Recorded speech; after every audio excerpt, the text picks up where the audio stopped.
বিশেষ করে আপনাদের এই চট্টগ্রামের শরীফ ফাইসাল, শরীফ ওয়াসিম সহ সকল শরীফকে আপনারা কবুল করুন, আমরা সবাই করি আমিন। প্রিয় ভাইরা, আমি নগর একজন কোরআনের ছাত্র। এত বিশাল মঞ্চে এত বড় প্ল্যাটফর্মে কথা বলা আমার জন্য সাজে না। তারপর আমাদের গুরুত্ব আমাদের জানে ভাই বসে আছেন, ওনাদের আদেশ ক্রমে, ওনাদের অনুমতি ক্রমে কিছু কথা আজকে এই ঐতিহাসিক প্রোগ্রামে আপনাদের সামনে উপস্থাপন করার চেষ্টা করবো। প্রিয় ভাইরা, 5 দিন ব্যাপী এই তাফসীরুল কোরআনের প্রোগ্রামে অনেক ওলামাদের কথা বলেছেন। যারা কোরআন সুন্নাহ থেকে আমাদেরকে কোরআনের কথাগুলো শোনালেন, আমরা যেন সেগুলো আমল করতে পারি, আল্লাহ আমাদেরকে তৌফিক দান করুন। আমিন। শুরুতে আমাদের নিয়মটাকে খালেস করে নেওয়া দরকার। এই যে গ্যাদারিং, এই যে হিউজ শোডাউন, এগুলো যদি আমাদের নিজেদের পরিবর্তন না করে তাহলে এর কোনো লাভ নাই। ঠিক না? এই প্রোগ্রাম যদি আমাদের জীবনকে পরিবর্তন করে, আমাদের চিন্তার ডিএনএকে চেঞ্জ করে দেয়, তাহলে এই চট্টগ্রামের ব্যান্ড ময়দান সার্থক। আসুন আমরা চিন্তাকে খালেস করে নেই। আমরা সবাই নিয়ত করি যে যতটুকু কথা আমরা কোরআনের আলোকে শুনবো, আমলের নিয়তে শুনবো ইনশাআল্লাহ। ইনশাআল্লাহ বলেন সবাই ইনশাআল্লাহ। আপনারা সবাই ঠিকঠাক আছেন তো?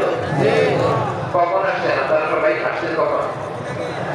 সকালে, কেউ দুপুরে, 9টায়?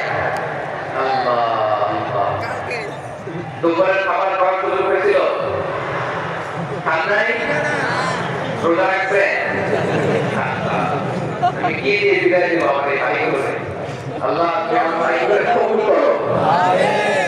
ইসলামের পক্ষে এই গণজোয়ারকে আগামী বাংলাদেশে ইসলামের জন্য তুমি কবুল করো। আমিন। যে ভালোবাসা ইসলামের জন্য হয়, যে গণজোয়ার কোরআনের জন্য হয়, পৃথিবীর পুরো শক্তি দিয়ে এটাকে আটকানো যায় না। বলেন ঠিক কিনা? এজন্য গ্রাজুয়ালি, সিস্টেম্যাটিক্যালি, মেথোডলজিক্যালি আমাদেরকে আগাতে হবে। শুধু আবেগ দিয়ে নয়। বিবেকের কথা আছে না? আছে। আসুন, আমাদের কথা অনেক বেশি, সময় অনেক কম। আমরা কাল বিলম্ব না করে মহাবিশ্বয় কোরআনের তারিখ থেকে কিছু কথা শুনি।